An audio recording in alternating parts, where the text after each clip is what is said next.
தமிழ்நாட்டில் இருக்கக்கூடிய அனைத்து கைவினை கலைஞர்களுடைய சமூக பொருளாதார மேம்பாட்டுக்காக இன்று நாம் தொடங்கி வைக்க இருக்கக்கூடிய இந்த கலைஞர் கைவினை திட்டம் என்பது சமூக நீதியை, சமநீதியை, மனித நீதியை, மனித உரிமை நீதியை நிலைநாட்டக்கூடிய திட்டம். இந்த திட்டத்தோட சிறப்புகளை சொல்றதுக்கு முன்ன ஏன் இந்த திட்டத்தை உருவாக்கணும் என்ற அரசியல் பின்னணியை நான் சொல்ல விரும்புகிறேன். ஒன்றியத்தை ஆளக்கூடிய பாஜக அரசு கடந்த 2023ஆம் ஆண்டு ஒரு திட்டத்தை கொண்டு வந்தாங்க. அதோடைய பேர் என்ன தெரியுமா? விஸ்வகர்ம திட்டம். 18 வகையான கைவினை கலைஞர்களுக்கு திறன் பயிற்சி தந்து 3 லட்சம் ரூபாய் வரை கடன் வழங்கக்கூடிய திட்டம்னு சொன்னாங்க. நம்மை பொறுத்த வரைக்கும் எந்த திட்டமாக இருந்தாலும் அது சமூக நீதிய, சமத்துவத்தை நிலைநாட்டக்கூடிய நோக்கத்தோடு இருக்கணும். ஆனா அந்த விஸ்வகர்ம திட்டம் அப்படியான திட்டம் இல்லை. அத முதல்ல நீங்க புரிஞ்சுக்கணும். அந்த திட்டத்தின் கீழ் ஒருத்தர் பயன் பெறணும்னா அந்த விண்ணப்பதாரருடைய காலங்காலமா செஞ்சுட்டு வரக்கூடிய தொழிலைத்தான் செய்யணும்னு நிபந்தனை விதிக்கப்பட்டிருந்துச்சு. இது சாதிய பாகுபாடுகளை, குலத்தொழில் முறைய வெளிப்படையாகவே ஊக்குவிக்குதுன்னு சொல்லி நாம கடுமையாக எதிர்த்தோம். அது மட்டும் இல்ல, விண்ணப்பிக்க வர்றவங்களுக்கான குறைந்தபட்ச வயது 18ன்னு நிர்ணயிக்கப்பட்டு இருந்ததை பார்த்து எனக்கு அதிர்ச்சியும் வேதனையும் உண்டாச்சு. 18 வயசு என்பது ஒரு மாணவர் உயர்கல்விக்காக கல்லூரிக்கு போகிற வயசா, இல்ல குடும்ப தொழிலை செய்யணும்னு தள்ளிவிடுற வயசா? படிப்பை விட்டு வெளியே போற மாணவர்களையும்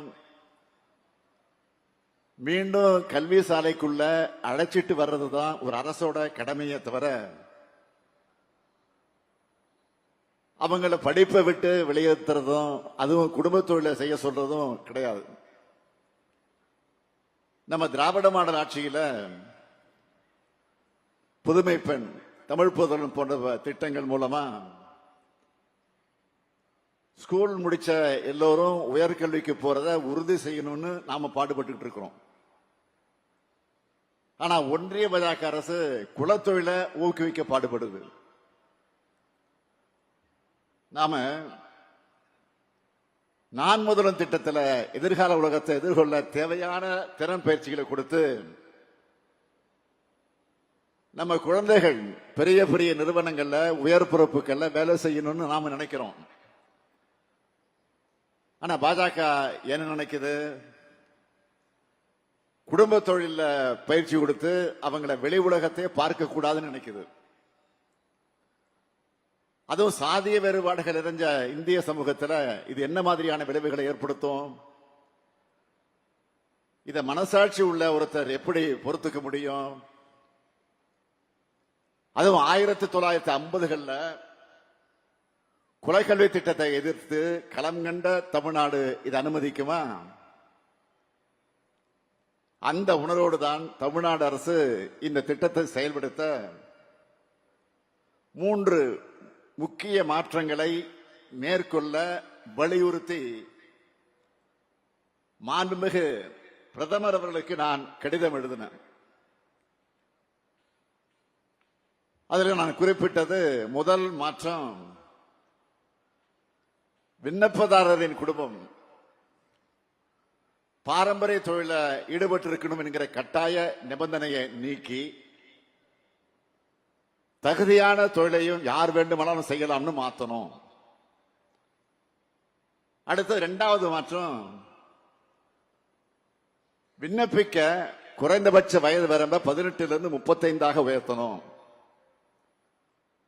அடுத்து மூன்றாவது மாற்றம், கிராமப்புறங்கள்ல பயனாளிகளை சரிபார்க்கும் பொறுப்பை கிராம பஞ்சாயத்து தலைவரிடமிருந்து கிராம நிர்வாக அலுவலர்களுக்கு மாற்றணும். ஆனா மிக மிக முக்கியமான இந்த 3 மாறுதல்களை ஒன்றிய அரசு ஏத்துக்க மறுத்துட்டாங்க. எந்த திருத்தமும் செய்ய முடியாதுன்னு சொல்லிட்டாங்க. அதனாலதான் பிரதமரின் விஸ்வகர்மா திட்டத்தை தற்போதைய வடிவத்தில் தமிழ்நாடு அரசு செயல்படுத்தாதுன்னு ஒன்றியத்தில் இருக்கக்கூடிய MSME துறையினுடைய அமைச்சருக்கு எழுத்துப்பூர்வமாக இதை நாங்கள் தெரிவிச்சிட்டோம். அதே நேரத்தில் கைவினை கலைஞர்களுடைய வாழ்வாதாரத்தை முன்னேற்றுறது அதுல நாங்க உறுதியாக இருக்கோம். அதுக்காக சாதி அடிப்படையில் பாகுபாடு காட்டாத ஒரு திட்டத்தை உருவாக்க நாங்க முடிவு பண்ணோம். அதன்படி உருவானதுதான் இந்த கலைஞர் கைவினை திட்டம் என்பதை நீங்க புரிஞ்சுக்கணும்.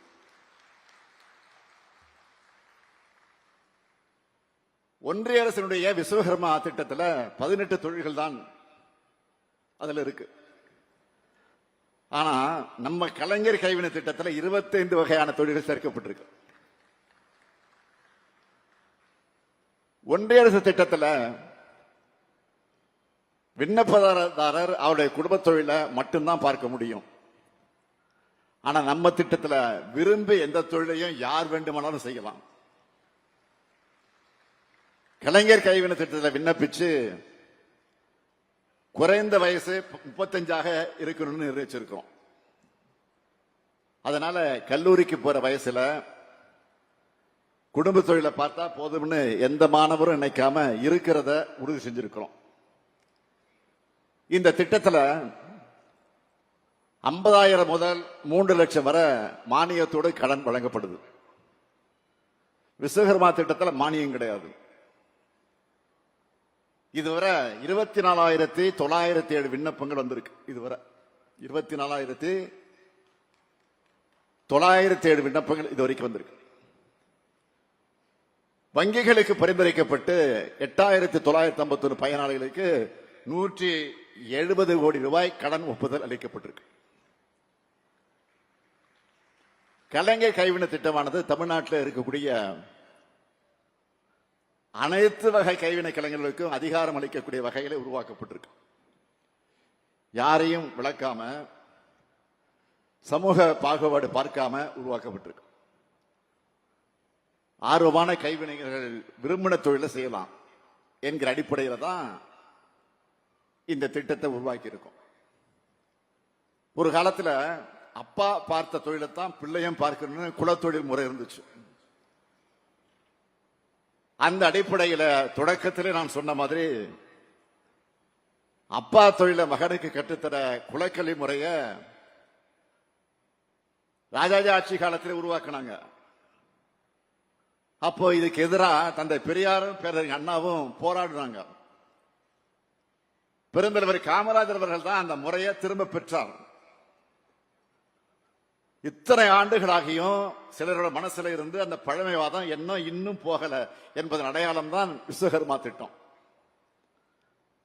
அதை எதிர்த்து நம்ம திராவிட மாடல் அரசு சமூக நீதி திட்டமா கலைஞர் கைவினை திட்டத்தை உருவாக்கி இருக்கு.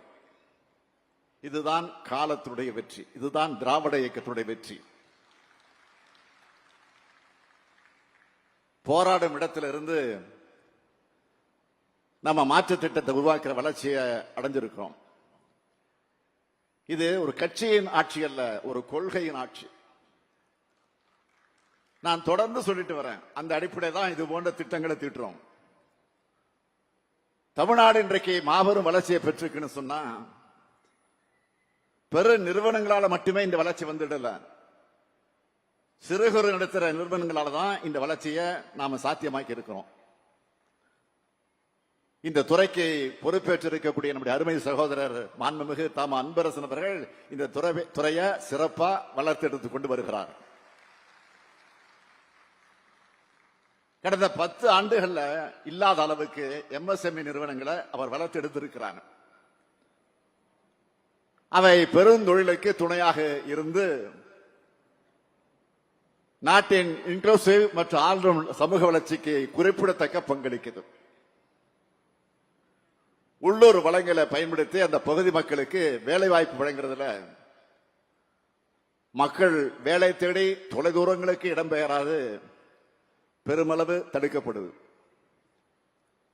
MSME தொழில் நிறுவனங்கள் எண்ணிக்கையில தமிழ்நாடு இந்தியாவிலே 3வது இடத்தை வகித்துக் கொண்டிருக்கிறது.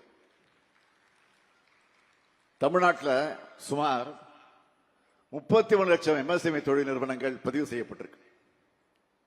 இந்தியாவுடைய மொத்த எண்ணிக்கையில இது எவ்வளவு தெரியுமா? 9.4 விழுக்காடு. அனைத்து மாவட்டங்களையும் தொழில் வளர்ச்சிகளை, தொழில் முயற்சிகளை பரவலா நாம தொடங்கி வரோம். அந்த வகையில தான் கலைஞர் கைவினை திட்டமும் முன்னோடி திட்டமாக தொடங்கப்பட்டிருக்கு. கலைஞருடைய வாழ்வாதாரத்தை பாதுகாத்து அவங்க வளர்ச்சிக்காக தமிழ்நாடு கைவினை பொருள்கள் மேம்பாட்டு நிறுவனம் பூம்புகார் நிறுவனத்தை முதலமைச்சராக தலைவர் கலைஞர் அவர்கள் 1973ஆம் ஆண்டு தொடங்கி வச்சார். 2025 அவர் பேர்ல கலைஞர் கைவினை திட்டத்தை உங்களின் ஒருவனாக இருக்கக்கூடிய நான் இன்றைக்கு தொடங்கி வைக்கிறேன். நேற்று திருவள்ளூர் மாவட்டத்துக்கு போயிருந்தேன். பொன்னேரியில் நடந்த அரசு விழாவிலே பங்கேற்று 60,000 பேருக்கு மேல பட்டா வழங்கினேன். சில நாட்களுக்கு முன்பு தமிழ்நாடு சட்டமன்றத்தில் அறிமுகம் செய்யப்பட்ட சட்டத்தின் மூலமா சுமார் 15,000 மாற்றுத்திறனாளிகள் உள்ளாட்சி அமைப்புகள்ல தேர்தலே இல்லாமல் உறுப்பினர்கள் ஆக போறாங்க. இது போன்ற திட்டங்கள் மூலமாகத்தான் ஒரு முதலமைச்சரா நான் மன நிறைவை அடைந்து கொண்டிருக்கிறேன்.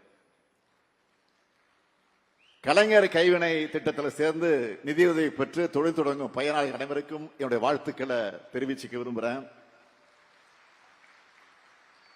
ஏதோ தொழில் தொடங்கணும், வாழ்க்கையை நடத்தணும்னு இல்லாம நிறைய பேருக்கு வேலை வாய்ப்பு வழங்குகிற அளவுக்கு நீங்க உயரணும்னு மன நிறைவோடு உங்களை நான் வாழ்த்துகிறேன். துறை நிகழ்ச்சிக்கு வந்துட்டு கோரிக்கைகளை நிறைவேற்றாம போனா நீங்க விட மாட்டீங்க. அது அன்பரசன் சும்மாவே விட மாட்டார், தொலைச்சி எடுத்துருவாரு. அந்த வகையில தொழில்களை ஊக்குவிக்கவும் தொழில் முனைவோர்களுக்கு உதவுற வகையில இந்த விழாவின் மூலமாக 5 அறிவிப்புகளை வெளியிட விரும்புகிறேன். முதல் அறிவிப்பு, அறிவுசார் சொத்துரிமையான புவிசார் குறியீடு பெறுவதற்காக வழங்கப்பட்டு வரக்கூடிய மானியம் 25,000 ரூபாயிலிருந்து 1 லட்சம் ரூபாயாக உயர்த்தி வழங்கப்படும். இரண்டாவது அறிவிப்பு, அம்பத்தூர் தொழிற்பேட்டையில் செயல்படும் வாகன மற்றும் பொறியியல் உதிரி பாகங்கள் தயாரிக்கக்கூடிய தொழில் நிறுவனங்களுக்கு தேவையான அளவியல் மற்றும் உலோகவியல் ஆய்வகங்கள் 5 கோடி ரூபாய் செலவில் அமைக்கப்படும். மூன்றாவது அறிவிப்பு, தொழில் நிறுவனங்கள் மிகுதியாக இருக்கக்கூடிய காஞ்சிபுரத்து பழதண்டலத்தில் சாலை கட்டமைப்பு மற்றும் மழைநீர் வடிகால் அமைக்க 5 கோடி ரூபாய் செலவில் உட்கட்டமைப்பு வசதிகள் மேம்படுத்தப்படும். நாலாவது அறிவிப்பு, காக்கலூர் உற்பத்தியாளர்கள் தொழிற்பேட்டையில் தொழில்நுட்ப திறன் மேம்பாட்டுக்கான பயிற்சி மையம் மற்றும் இயந்திர தளவாடங்கள் கூடிய பொது வசதி மையம் 3 கோடியே 90 லட்சம் ரூபாய் செலவில் ஏற்படுத்தப்படும். ஐந்தாவது அறிவிப்பு, குறு மற்றும் சிறுதொழில் நிறுவனங்கள் உள்நாட்டில் வர்த்தக கண்காட்சிகள் மற்றும் நிகழ்வுகளில் பங்கேற்க வழங்கப்படக்கூடிய காட்சிக்கூட கட்டணத்துக்கான நிதி உதவி 1 லட்சம் ரூபாயிலிருந்து 2 லட்சம் ரூபாயாக உயர்த்தி வழங்கப்படும். அரசு சார்பில் நாங்கள் வழங்குறது இந்த சிறு உதவி மட்டும்தான். அது மூலமா உரம்பெற்று உயர்ந்து வளர்ந்து நீங்களும் வாழ்ந்து மற்றவங்களையும் வாழ வைக்க வேண்டிய கடமை உங்க கையில் இருக்கு. தெய்வத்தான் ஆகாததெனினும் முயற்சி தன் மெய்வருத்த கூலி தரும் என்கிறார் வள்ளுவர். முயற்சி திருவினை ஆக்கும் என்பதை அனைவரும் உணர்ந்து உழைப்பை செலுத்துங்க. உங்க தொழில புதிய டெக்னாலஜியை பயன்படுத்துங்க. தொழிலை விரிவு செய்யுங்க. உங்களையும் உங்க குடும்பத்தையும் உங்க பகுதியையும் வளப்படுத்துங்கன்னு கேட்டு வாழ்த்தி விடைபெறுகிறேன். நன்றி, வணக்கம்.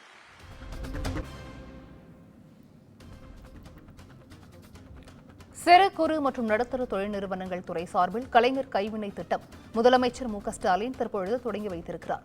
8951 பயனாளிகளுக்கு ரூபாய் 34 கோடி மானியத்துடன் இத்திட்டத்தை முதலமைச்சர் மு.க.ஸ்டாலின் தற்பொழுது தொடங்கி வைத்திருக்கிறார். அண்மைச் செய்தியாக பார்த்து வருகிறோம். சாதிய பாகுபாடு குலத்தொழிலை ஊக்குவிப்பதால் தான் விஸ்வகர்மா திட்டத்தை எதிர்க்கிறோம் என்றும் முதலமைச்சர் மு.க.ஸ்டாலின் தெரிவித்திருக்கிறார். எந்த திட்டமாக இருந்தாலும் சமூக நீதி, சமத்துவம் இருக்க வேண்டும் என்றும் முதலமைச்சர் மு.க.ஸ்டாலின் திட்டவட்டமாக தெரிவித்துள்ளார். மத்திய அரசின் விஸ்வகர்மா திட்டத்தில் விண்ணப்பித்தவர்களின் வயது 18 என்பதை அறிந்ததும் வேதனையாக இருந்தது என்றும் படிப்பை விட்டு வெளியேற்றி குடும்ப தொழிலை செய்ய விஸ்வகர்மா திட்டம் ஊக்குவிக்கிறது என்றும் முதலமைச்சர் மு.க.ஸ்டாலின் தெரிவித்திருக்கிறார். பள்ளி படிப்பை முடித்த அனைவரும் உயர்கல்வி பயில வேண்டும் என்பதை உறுதி செய்ய தமிழகம் பாடுபட்டு வருவதாகவும் முதல்வர் தெரிவித்திருக்கிறார்.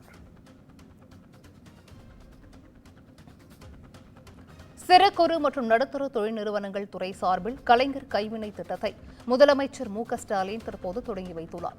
8951 பயனாளிகளுக்கு ரூபாய் 34 கோடி மானியத்துடன் முதலமைச்சர் மு.க.ஸ்டாலின் தற்பொழுது இந்த திட்டத்தை தொடங்கி வைத்து உரையாற்றினார். அந்த காட்சிகளை பார்த்தோம். விஸ்வகர்மா திட்டத்தை ஒருபோதும் அனுமதிக்க மாட்டோம் என்றும் முதலமைச்சர் மு.க.ஸ்டாலின் திட்டவட்டமாக தெரிவித்திருக்கிறார். எந்த திட்டமாக இருந்தாலும் சமூக நீதி, சமத்துவம் இருக்க வேண்டும் என்றும் முதலமைச்சர் மு.க.ஸ்டாலின் தற்பொழுது உரையாற்றியிருக்கிறார்.